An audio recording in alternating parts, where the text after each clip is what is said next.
Found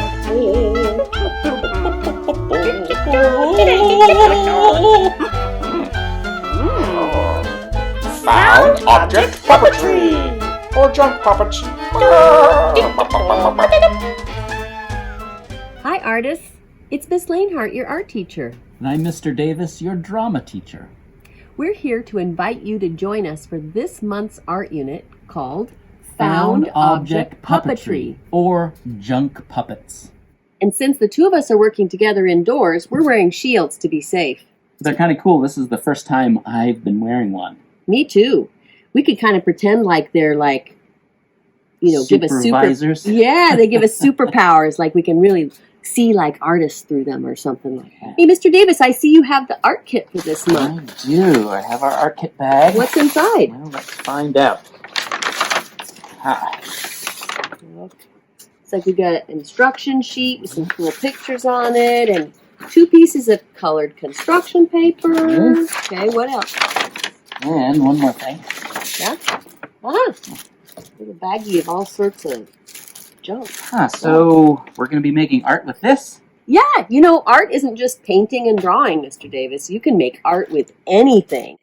And this month, we're going to be trying some found object art, meaning that we'll be looking around and finding random objects, things you might otherwise think of as junk, and making artistic puppets out of them. We just have to be sure that they are safe, clean, and okay to use. So you might need to ask permission about some things. Let's go explore. Hey, Mr. Davis. I see you've got the bag ready, and welcome to the art room. This is where I work, so we sure can find lots of interesting things in here. Yeah. We'll use our artist eyes, which help us look closely and notice things we might not have seen before. All right. Let's go exploring.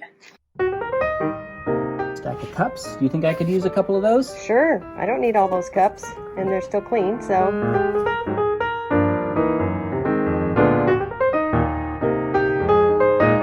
Oh, yeah. What are these?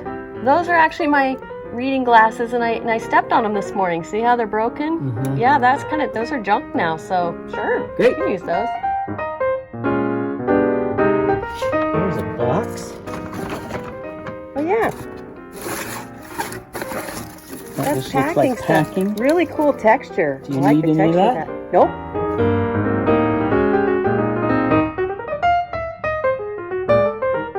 That's got great color and an interesting shape. It sure does.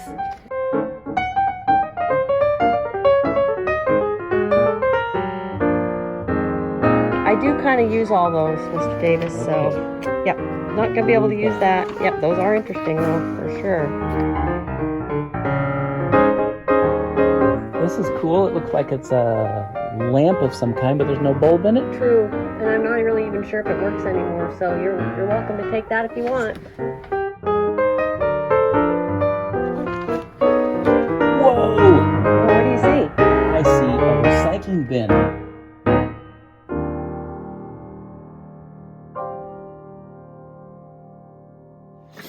Oh, wow, we got a lot of stuff. We did. Let's unpack. Now, Miss Lanehart, I also brought some things from my kitchen, because a kitchen is a great place to find some interesting objects. Cool. Let's see what you brought. As long as you have permission to use them. Yeah, so you asked permission. Good. So how are we going to make this puppet art, Mr. Davis? Well, the most important thing is to just be curious and be creative. So just finding one of the objects that you want to play with for starters, and then we just want to find out how can we make this object come to life? How can we animate it?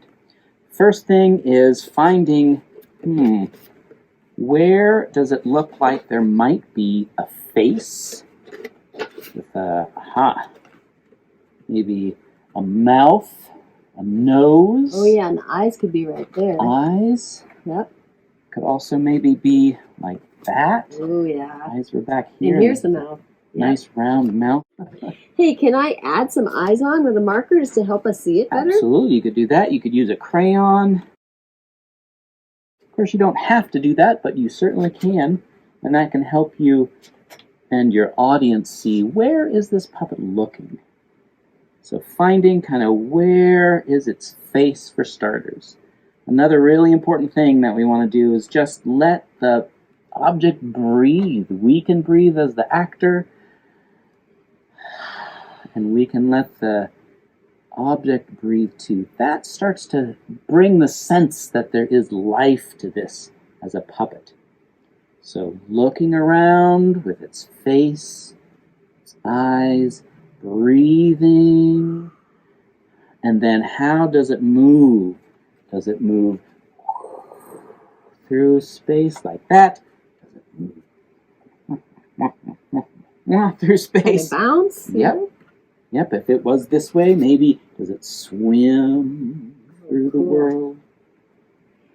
So, Mr. Davies, you're saying we help it breathe, we decide how it looks around, Absolutely. how does it see, Yep. and then how does it move? Yeah. So, I'm sort of seeing a face here. Oh, yeah. You see that? Yeah. Actually, I can see it on both sides. You see the eyes, the nose, and the mouth. Big mouth. That's fun. And it would be fun to draw some lips on there, wouldn't it? And maybe That's right. put some eyes in there. So help me out here. So my first thing is making this puppet breathe. Yep. Nice. And then how does it look around? Okay, well, if those are the eyes, and it's going to look around like this. And Okay. then how does it move through the world? How could this move? All right. Yeah. I think I'm going to make it move kind of fast like that. That's great. And I noticed that you're holding it in a way that makes it easy for you. Yeah, I found a good spot on the move back to hold it so my audience can see my face. That's great. Let's look at another object that we can animate and bring to life. How about just an ordinary, everyday object? Here is just a can opener from the kitchen. It's got some moving parts, so that's fun to explore. Now, first I'm going to think about, where does it have a face? Does it have eyes? Does it have a nose? Does it have a mouth? I think these kind of look like eyes on the side. Uh-huh. Almost like a bird with a beak, too. If the eyes are on the side, this could be a big nose or a beak. Maybe this is a tongue, or maybe an arm. Huh. Interesting. Well, I'm going to explore, letting it breathe a little bit.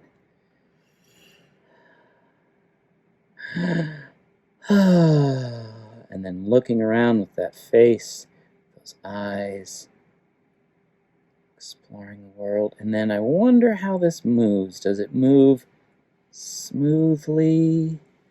Does it hop as it looks around the world? Maybe it sees something. Hey! Just exploring, being curious, being creative. Now, one other thing you can add always, of course, is sounds or a voice. What kind of sounds would this object make?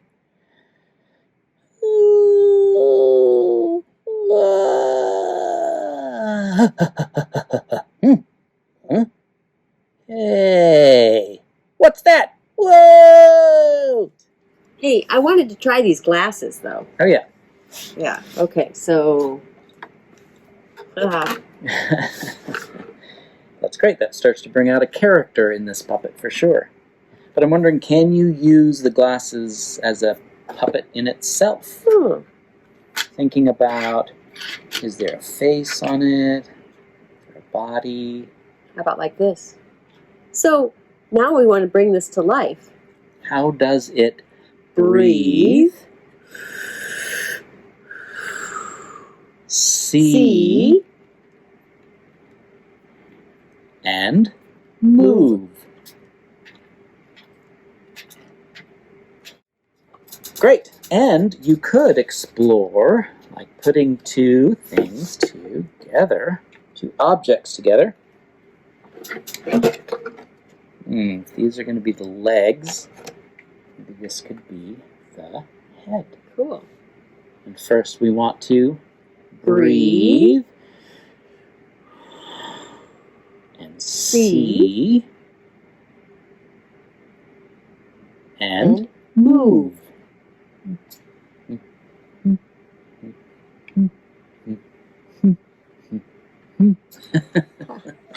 That's fun.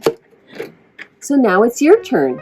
Go find objects around your house as long as they're Clean, safe, and okay to use. And then play around with them. Be curious. Can you make them into a puppet? Can you find faces? And can you make them breathe, see, and move? And if you want to give it a voice as well, that can be super fun.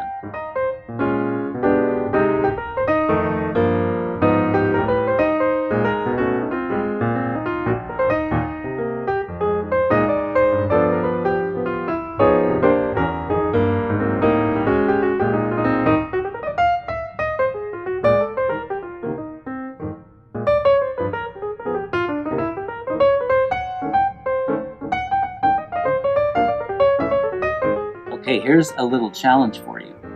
See if you can make a 15-second video where we see your puppet breathing, looking around, moving, maybe even adding a voice to it.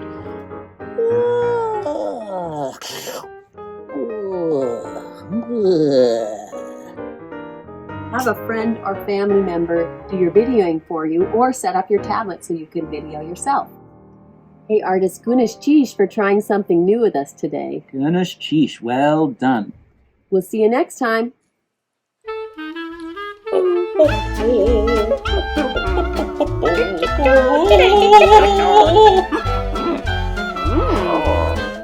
Found object puppetry or junk puppets.